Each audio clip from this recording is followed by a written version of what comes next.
हिंदुस्तान के नए हथियार जो मॉडर्न हैं, बेमिसाल हैं, ताकत से लबरेज हैं, रक्षा क्षेत्र में आत्मनिर्भर होते भारत की पहचान है ये।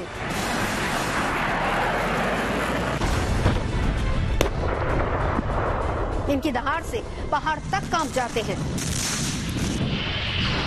प्रहार ऐसा कि दुश्मन का नामो निशान मिट जाए। ये है मेड इन इंडिया के महाबली हथियार।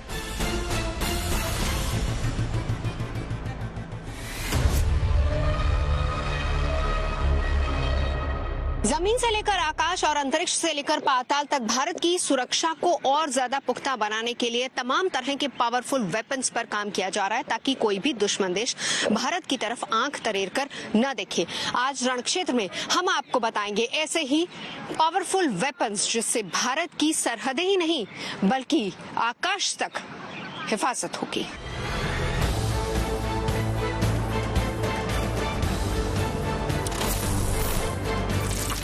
देश में जब पहली बार एमएसएमई सेक्टर का डिफेंस एक्सपो महाराष्ट्र के पुणे में आयोजित किया गया तो उसमें ऐसे ऐसे हथियारों की झलक दिखाई दी जो युद्ध की तस्वीर बदल देने का मादा रखते हैं।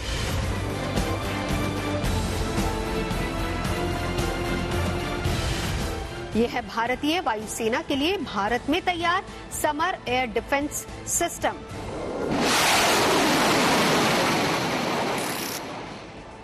समर का पूरा नाम है surface to air missile for assured retaliation. इस एयर डिफेंस सिस्टम से किसी भी मिसाइल को लॉन्च किया जा सकता है।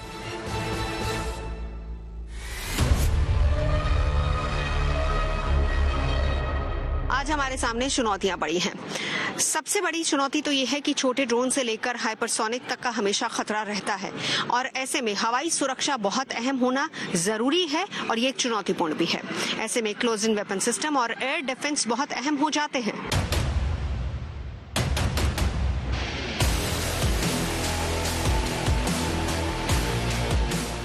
समर किसी भी तरह के हवाई टारगेट जैसे कि हेलीकॉप्टर्स या फिर लो फ्लाइंग फाइटर जेट्स को आसानी से निशाना बना सकता है। वायु शक्ति 2024 युद्धाभ्यास में समर एयर डिफेंस सिस्टम अपनी ताकत का नमूना पेश कर चुका है। देखिए, किसी भी युद्ध में सबसे बड़ी रिक्वायरमेंट जो है वो डिटरेंस क्रिएट करने की है। दुश्मन को ये चुनौती देना है कि आप पेनिट्रेट करके दिखाइए और जितने ज्यादा आपके पास में एडी सिस्टम होंगे उतनी ज्यादा उसके लिए चुनौती बढ़ती जाएगी।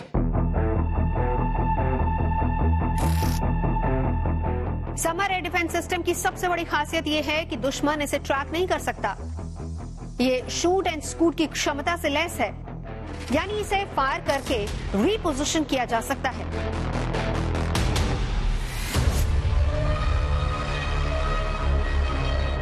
जो इक्विपमेंट यहाँ पर रखा हुआ है सिर्फ ये पूरा इक्विपमेंट है and it is mounted on a mobile platform. You can fire the missile, reposition yourself and then you are available for taking on next operation. So ये सबसे बड़ी क्षमता है समर 1 की और समर 2 दोनों की, ये सबसे बड़ी क्षमता है। समर 1 में R-73 और समर 2 एयर डिफेंस सिस्टम में R-27 मिसाइल का इस्तेमाल किया गया है। ये मिसाइलें वर्षों पहले रूस से ली गई थी, अब इनका जखीरा पुराना हो गया था। ऐसे में भारतीय वैज्ञानिकों ने इन्हें सतह से हवा में मार करने वाले एयर डिफेंस सिस्टम में तब्दील कर दिया। ये मिसाइलें infrared guided air to air missile का अपग्रेडेड वर्जन है, जिन्हें बदलकर शॉर्ट रेंज की सरफेस टू एयर मिसाइलों में तब्दील कर दिया गया है।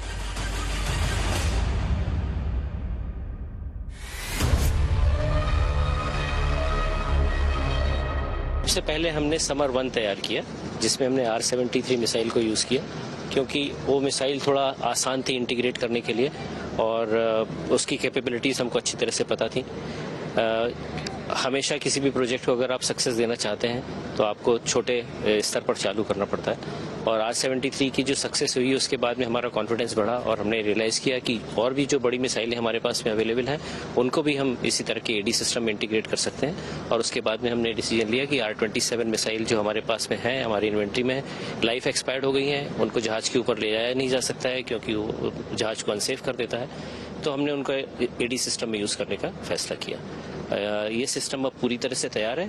अगला चरण इसका होगा इसकी टेस्टिंग करना, जो हम किसी भी रेंज पर जाकर के या अपने दूसरे air ground to sea firing ranges पे जाकर के इसकी टेस्टिंग करेंगे। भारतीय वायुसेना की किस तरह से मदद होगी, कैसे उसकी फायर पावर बढ़ेगी इस सिस्टम से, और इसमें कौन कौन सी सिस्टम आप मिसाइल इंटीग्रेट कर सकते हैं? देखिए, किसी भी युद्ध में सबसे बड़ी रिक्वायरमेंट जो है वो डिटरेंस क्रिएट करने की है। दुश्मन को ये चुनौती देना है कि आप पेनिट्रेट करके दिखाइए, और जितने ज़्यादा आपके पास में एडी सिस्टम होंगे उतनी ज़्यादा उसके लिए चुनौती बढ़ती जाएगी। सबसे बड़ा एडवांटेज ये है इस एडी सिस्टम का कि इसको दुश्मन ट्रैक नहीं कर सकता, बिकॉज हम इसको फायर करके रिपोजिशन कर सकते हैं तुरंत। जो जैसा बोलते हैं शूट एंड स्कूट की कैपेबिलिटी है पूरे सिस्टम की। आप देख ही रहे हैं जो इक्विपमेंट यहाँ पर रखा हुआ है, सिर्फ ये पूरा इक्विपमेंट है, and it is mounted on a mobile platform. You can fire the missile, reposition yourself, and then you are available for taking on next operation.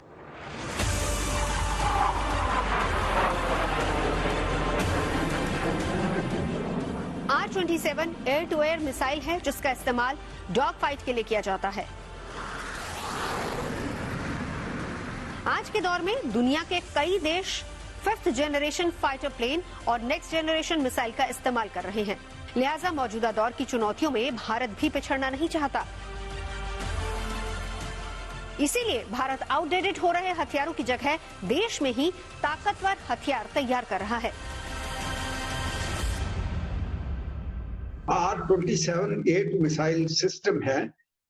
इसके साथ सबसे बड़ा एडवांटेज जो हमें मिला है वो ये है कि हम अभी जो भी मिसाइल मारते हैं उसको अपनी मर्जी से रडार की मदद से अपने टारगेट के ऊपर गाइड कर सकते हैं, होम इन कर सकते हैं जिसे कहते हैं, और ये हम पहले से ज्यादा डिस्टेंस के ऊपर कोई भी हॉस्टाइल, कोई भी दुश्मन का कोई ड्रोन या एयरक्राफ्ट आता है तो उसको 20-25 किलोमीटर पहले ही गिराने में सक्षम है।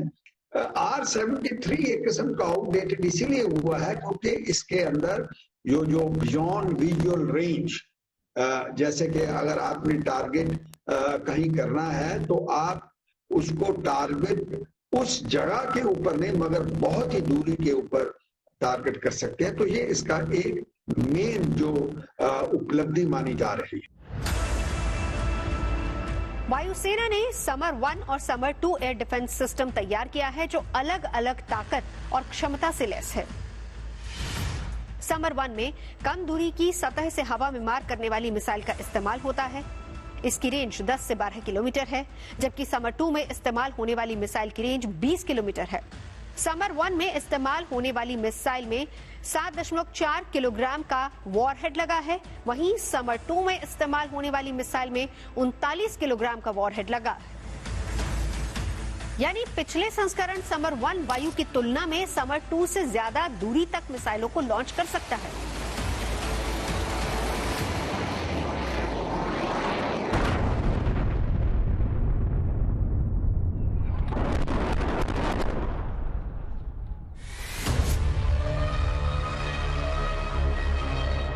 रक्षा क्षेत्र में भारत आत्मनिर्भरता की तरफ लगातार बढ़ता जा रहा है। भारत जहां एक तरफ लगातार अपनी सरहदों की हिफाजत के लिए खुद के उपकरण और रक्षा उपकरणों को तैयार कर रहा है, वहीं आने वाले दिनों में यानी कहें कि भविष्य की हर चुनौती से निपटने के लिए भी खुद को तैयार कर रहा है।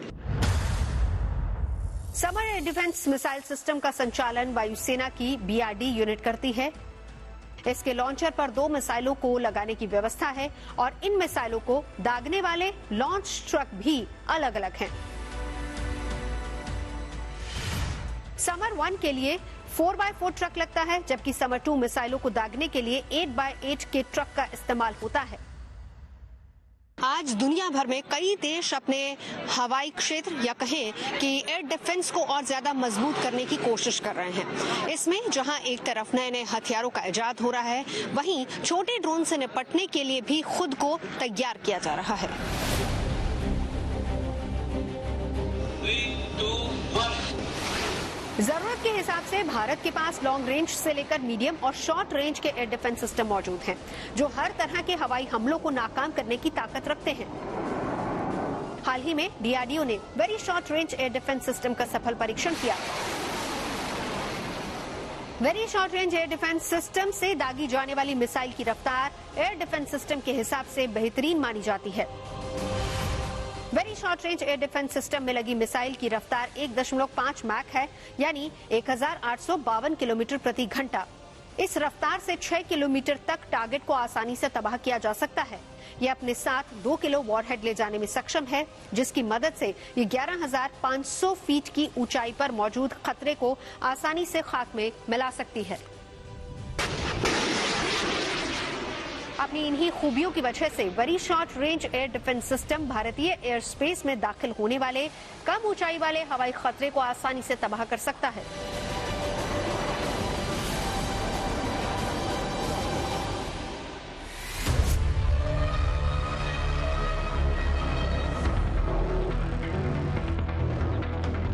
Very short range air defence system में कई तरह के नए आधुनिक हथियार लगाए गए हैं, जैसे dual band IIR Sikar, miniature reaction control system, integrated avionics. साथ ही इसका propulsion cyst dual thrust solid motor, जो कि इसे तेज रफ्तार हासिल करने में मदद करता है।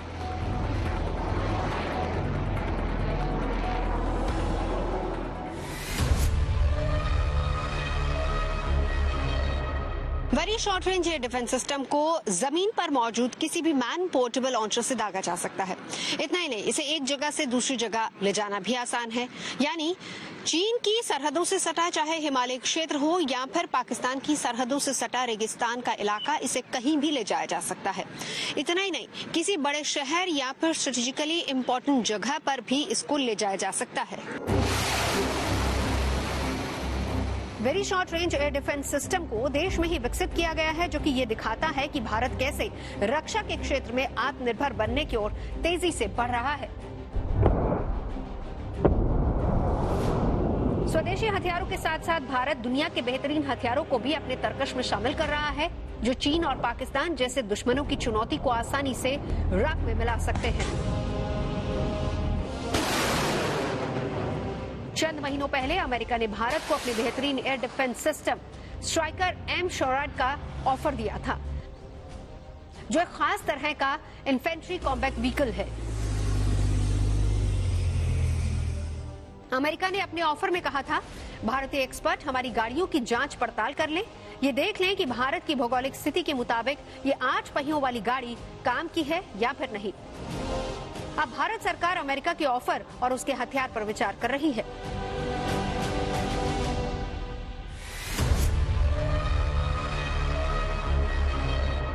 अमेरिकी सेना के पास कुल 18 स्ट्राइकर है। दरअसल 90 के दशक में अमेरिका ने तय किया कि उसकी अपनी एक स्ट्राइक फोर्स हो, जिसके तहत एक ऐसी गाड़ी तैयार की जाए जो हथियारों से लैस हो, बख्तरबंद हो, छोटी हो, ताकि C-130 कार्गो में फिट आ सके। और उसके बाद जन्म हुआ स्ट्राइकर का।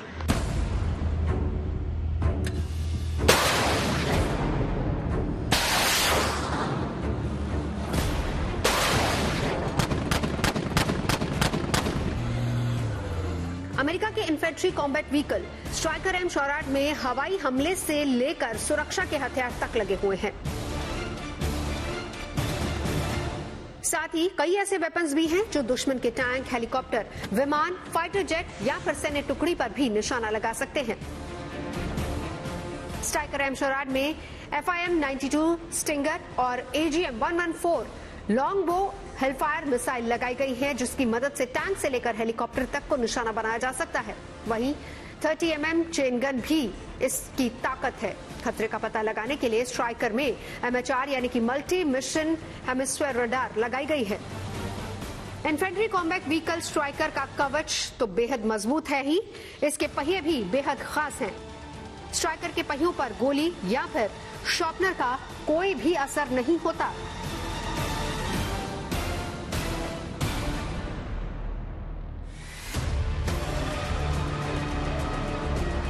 स्ट्राइकर M शोराड को चलाने के लिए 2 सैनिकों की जरूरत होती है। हालांकि इसमें 9 लोग तक सवार हो सकते हैं।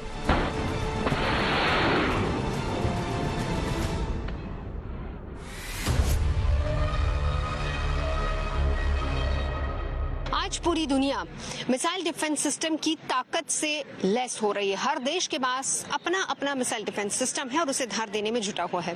भारत भी इस कड़ी में पीछे नहीं है।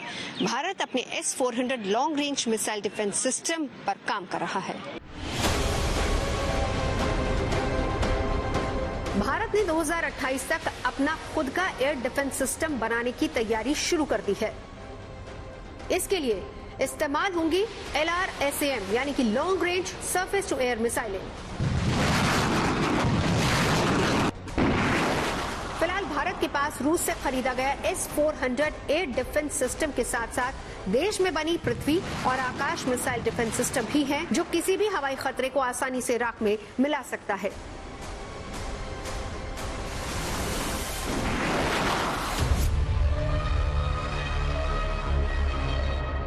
भारत LRSAM सिस्टम पर काम कर रहा है, जिसका सीधा सा मकसद ये है कि किसी भी तरह के हवाई हमलों से निपटने के लिए एक मजबूत डिफेंस सिस्टम तैयार हो। और इसी के तहत DRDO अपने महत्वाकांक्षी प्रोजेक्ट कुश पर काम कर रहा है और उम्मीद ये की जा रही है कि 2028-29 तक इसे बॉर्डर पर तैनात कर दिया जाएगा। स्वदेशी long range surface to air missile system लंबी दूरी पर ही दुश्मन मिसाइल की पहचान कर उसको रोकने और मार गिराने में सक्षम है। Long range surface to air missile 3 layers में काम करेगी, यानी अलग अलग रेंज पर हमला करने में सक्षम होगी।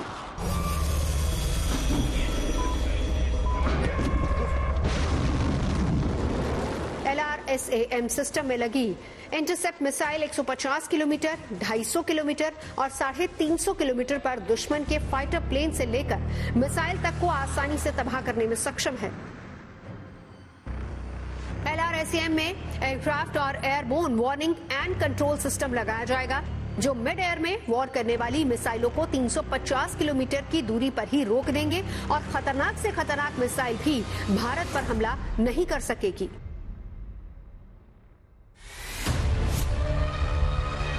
अभी DRDO काम कर रही है एक नए मिसाइल के ऊपर, जो है extra long range surface to air missile.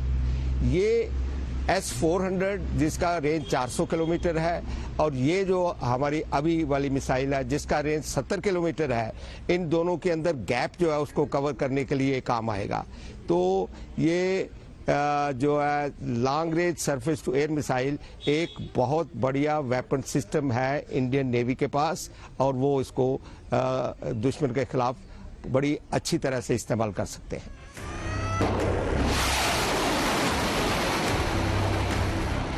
LRSAM पर कम से कम 1.5 दशक से काम चल रहा है और इसके लिए इजराइल की IAI यानी कि इजराइल एयरफोर्स इंडस्ट्री और भारत का रक्षा अनुसंधान एवं विकास संगठन मिलकर काम कर रहे हैं।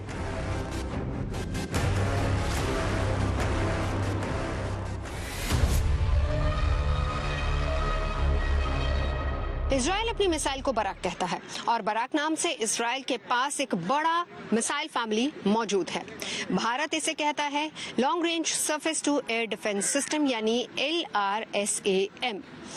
भारत ने साल 2015 में LRSAM का INS कोलकाता से सफल परीक्षण किया था, जिसके बाद साल 2017 में इसे नौसेना को सौंपा गया ताकि ये INS पर युद्धपोत में तैनात की जा सके। अब भारतीय वायुसेना के 5 स्क्वाड्रन के लिए नए LRSAM सिस्टम खरीदने का प्रस्ताव भी स्वीकार कर लिया गया है। इनकी कुल कीमत 21,700 करोड़ रुपए होगी। LRSAM से ऐसा सुरक्षा कवच तैयार होगा जिसे दुश्मन की बैलिस्टिक मिसाइल भी भेद नहीं पाएगी। भारत को long range missile air defence system की जरूरत क्यों पड़ी, इसे जानने के लिए हमें 1970 के दौर में चलना पड़ेगा।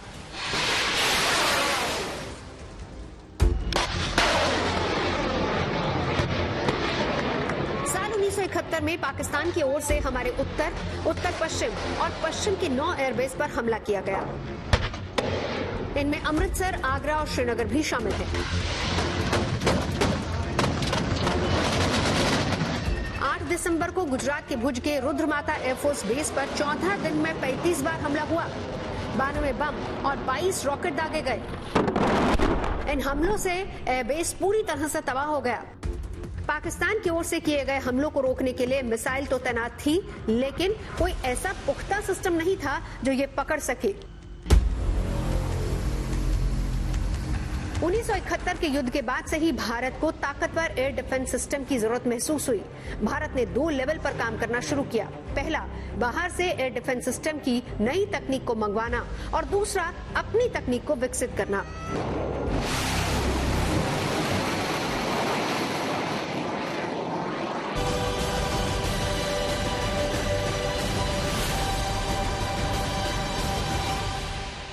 डीआरडीओ ने 1980 के दशक में इंटीग्रेशन के तहत आकाश मिसाइल सिस्टम का विकास करना शुरू किया। गाइडेड मिसाइल डेवलपमेंट प्रोग्राम के तहत 90 के आखिर और 2000 की शुरुआत में पहली प्रणाली की मिसाइल का सफल टेस्ट किया गया, जिसके बाद इसे सेना को सौंप दिया गया। आकाश जमीन से हवा में मार करने वाली मिसाइल सिस्टम है। इसे भारत का पैट्रियट भी कहा जा सकता है। ये दुश्मन के फाइटर जेट्स, क्रूज मिसाइल और हवा से सतह में मार करने वाली मिसाइलों को सेकंड्स में नाकाम कर सकता है। आकाश डिफेंस सिस्टम की सबसे बड़ी खासियत यह है कि एक लॉन्चर एक समय में 16 टारगेट को ट्रैक कर सकता है, यानी कि 64 लक्ष्यों पर हर समय इसकी नजर रहती है। आकाश से एक साथ 12 मिसाइलें दागी जा सकती हैं। ये 2.5 मैक की सुपरसोनिक स्पीड से हमला करती है। 30 किलोमीटर की रेंज में टारगेट को तबाह करने की ताकत है। यही नहीं, 18 किलोमीटर की ऊंचाई पर दुश्मन को राख में मिलाने की ताकत भी है आकाश के पास। आकाश को स्वदेशी राजेंद्र रडार से लेस किया गया है, जो कि 120 किलोमीटर तक की दूरी पर आने वाले विमान की पहचान करता है और स्टेशन तक कमांड पहुंचाता है।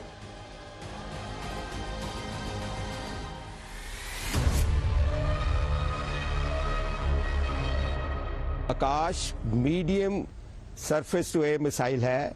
ये करी गई थी 2012 में। ये इसको हैंड ओवर किया गया था इंडियन एयरफोर्स यूनिट्स को और कुछ आर्मी की एडी रेजिमेंट्स को। इसकी शुरुआत 1983 में हुई, जबकि इंडिया ने एक इंटीग्रेटेड मिसाइल डेवलपमेंट प्रोग्राम शुरू किया था। डॉक्टर अब्दुल कलाम उस टाइम साइंटिफिक एडवाइजर थे प्राइम मिनिस्टर को, और उस टाइम ये मिसाइल जो है ये होंद में आई और कई मिसाइल डेवलप की गई, जैसे अग्नि, आकाश, पृथ्वी, नाग, कई मिसाइलें उस टाइम डेवलप करी गई थी। नाउ इसको क्यों पैट्रियट के साथ तुलना करी जाती है? पैट्रियट वो मिसाइल थी जिसने गल्फ वार में 1990 में जब गल्फ वार हुई तो इराक की स्कड मिसाइल जो था उनके अगेंस्ट बहुत इफेक्टिव और बहुत बढ़िया काम किया। इसलिए समझा जाता है कि चाहे ये मीडियम रेंज है, समझा जाता है कि ये एक बहुत बढ़िया विकल्प है हमारे पास मीडियम रेंज के टारगेट जो है उनको एंगेज करने के लिए, और इसको इसलिए पैट्रियट के साथ इसका मुकाबला भी किया जाता है। आकाश को मोबाइल प्लेटफॉर्म पर तैनात किया गया है, यानी आकाश मिसाइल को T-72 BMP चेसिस या हैवी मोबिलिटी ट्रक्स पर बनाए गए मोबाइल लॉन्च सिस्टम से दागा जा सकता है और इसे आसानी से कहीं भी ले जाया जा सकता है। आकाश को ताकतवर बनाने के लिए इलेक्ट्रॉनिक काउंटर मेजर्स यानी ECCM फीचर से इसे लेस किया गया है, जिसकी मदद से आकाश मिसाइल एयर डिफेंस सिस्टम एक साथ सिंगल या फिर मल्टी टारगेट्स पर निशाना लगा सकता है। आकाश मिसाइल पिछले 1 दशक से भारतीय सेना में शामिल है, काम कर रही है, लेकिन अब इसके अपग्रेडेड वर्जन को भी तैयार किया जा रहा है और इसको अपग्रेड करके थल सेना को दे दिया जाएगा। भारत सरकार लगातार विदेशी हथियारों के निर्माण और उनके विकास को लेकर आगे बढ़ रही है। इसी कड़ी में अब स्वदेशी मिसाइल आकाश को अपग्रेड किया जा रहा है।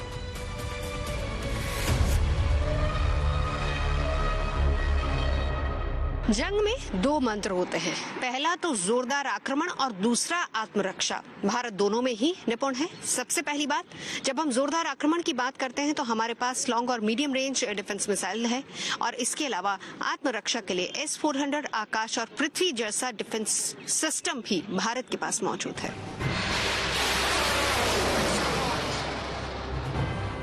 आज भारत के पास ऐसी मिसाइलों का पूरा जखीरा है जो कि आसमान से लेकर अंतरिक्ष तक सुरक्षा की गारंटी देती हैं। ये मिसाइलें दुश्मन के हमले को जमीन से कई किलोमीटर ऊपर हवा में तबाह कर सकती हैं।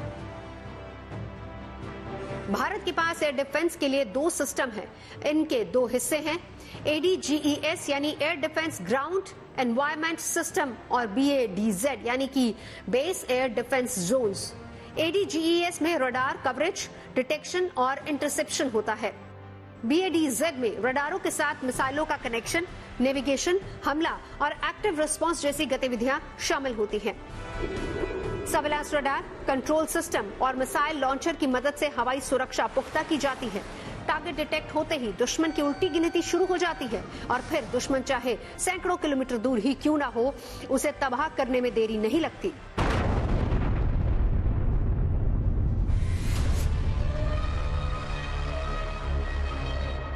इंटीग्रेटेड जो सिस्टम है एक एयर डिफेंस सिस्टम, इसकी ज़रूरत 2019 में महसूस की गई जब यूनाइटेड स्टेट्स का एक रिमोटली पायलटेड व्हीकल जो रैकी और इसके लिए सर्वेलेंस के लिए लगा हुआ था, उसको ईरान ने मार गिराया।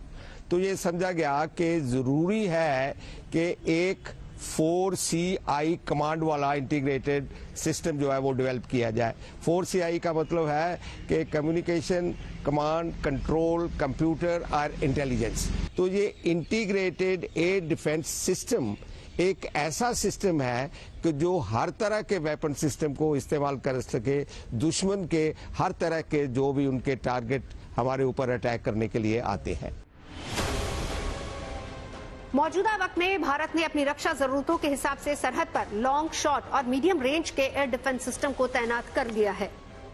भारत के पास खुद के एयर डिफेंस सिस्टम के तहत दुश्मन पर हमला करने और बचाव के लिए 2 मिसाइल डिफेंस सिस्टम है। पहला है बैलिस्टिक मिसाइल डिफेंस और दूसरा है cruise missile defence. Ballistic missile defence system में 2 इंटरसेप्टर्स मिसाइल सिस्टम है। पहला है पृथ्वी एयर डिफेंस और दूसरा एडवांस एयर डिफेंस।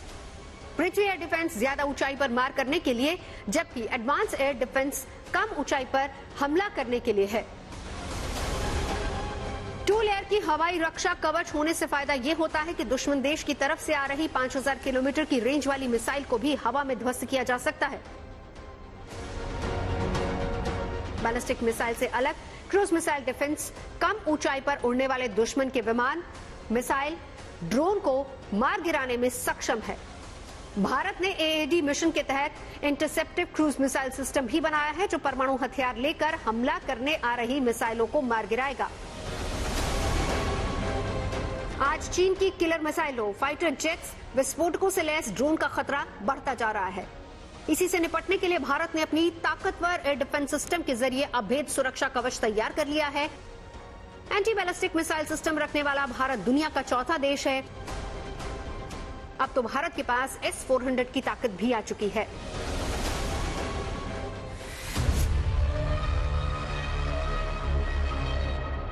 साल 2017 और 2020 के विवादों में भारत का एयर डिफेंस सिस्टम ही था जिसने चीन को माकूल जवाब दिया, और यही एक बड़ी वजह है कि चीन उसके बाद कभी भी भारत की सरहदों पर देखने की हिमाकत तक नहीं करता है। अब आप ताइवान को ही देख लीजिए, जहां पर चीन की नापाक हरकतें अक्सर दिखाई दे जाती हैं। S-400 की सबसे बड़ी खासियत है इसका मोबाइल होना, यानी कि रोड के जरिए इसे कहीं भी ले जाया जा सकता है। -50 डिग्री से लेकर -70 डिग्री के तापमान में काम करने में सक्षम एयर डिफेंस मिसाइल सिस्टम को तबाह कर पाना दुश्मन के लिए बहुत मुश्किल है, क्योंकि इसकी कोई फिक्स पोजीशन नहीं होती और इसीलिए इसे आसानी से डिटेक्ट नहीं किया जा सकता। एयर डिफेंस सिर्फ एयरक्राफ्ट के लिए ही नहीं है, बल्कि मौजूदा स्थिति में ये बैलिस्टिक मिसाइल से लेकर ड्रोन हमले से बचने में भी कारगर माने जाते हैं। S-400 डिफेंस मिसाइल सिस्टम की बात करें तो इसके 60 किलोमीटर ऊंचाई तक किसी भी टारगेट को तबाह किया जा सकता है। वहीं S-400 के प्रहार से 400 किलोमीटर की दूरी पर बैठा दुश्मन भी बच नहीं पाएगा। S-400 एयर डिफेंस सिस्टम में कई तरह की रेंज वाली मिसाइल लगी होती हैं जो जरूरत के हिसाब से इस्तेमाल होती हैं। पहली मिसाइल है 9M96E जिसकी रेंज है 120 किलोमीटर। दूसरी मिसाइल है 48N6E2 जिसकी रेंज है 200 किलोमीटर। तीसरी मिसाइल है 48N6DM, इसकी रेंज है 250 किलोमीटर। वहीं चौथी मिसाइल है 4896E और इसकी रेंज है 400 किलोमीटर।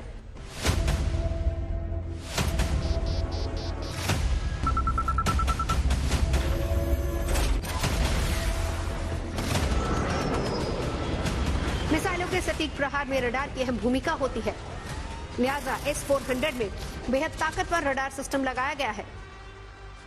S-400 में 92N6E electronically steered phased arrow radar लगा है, जो कि करीब 600 किलोमीटर की दूरी से ही मल्टीपल टारगेट्स को डिटेक्ट कर सकता है।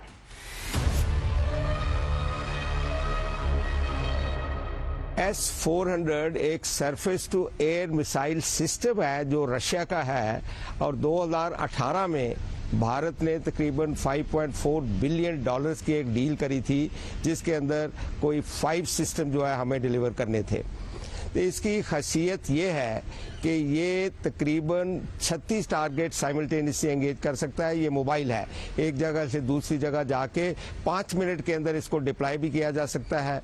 ये 30 किलोमीटर ऊपर तक जा सकता है, उसका मार जा सकती है, और इसलिए ये एक इतना पावरफुल और शक्तिशाली वेपन सिस्टम है कि जब भारत ने रशिया के साथ डील की तो यूनाइटेड स्टेट्स ने इसके ऊपर बहुत शोर मचाया था। S-400 का एक और ये बहुत बड़ी बात ये है कि ये सिस्टम जो है इसको मोबाइल, टाटा या मर्सिडीज गाड़ियां या उसके ऊपर एक जगह से दूसरी जगह ले जाया जा सकता है कुछ ही मिनटों में, और जाके इसको डेवलप करके वहां पर उसको लगाया जा सकता है।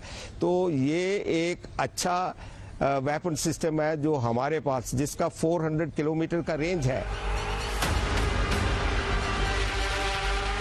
चीन के पास पहले से S-400 air defence missile system है, लिहाजा एशिया में शक्ति संतुलन बनाए रखने के लिए जरूरी था कि भारत के पास भी S-400 की ताकत हो, और अब भारत भी अपनी सरजमी की हिफाजत के लिए S-400 को तैनात कर चुका है।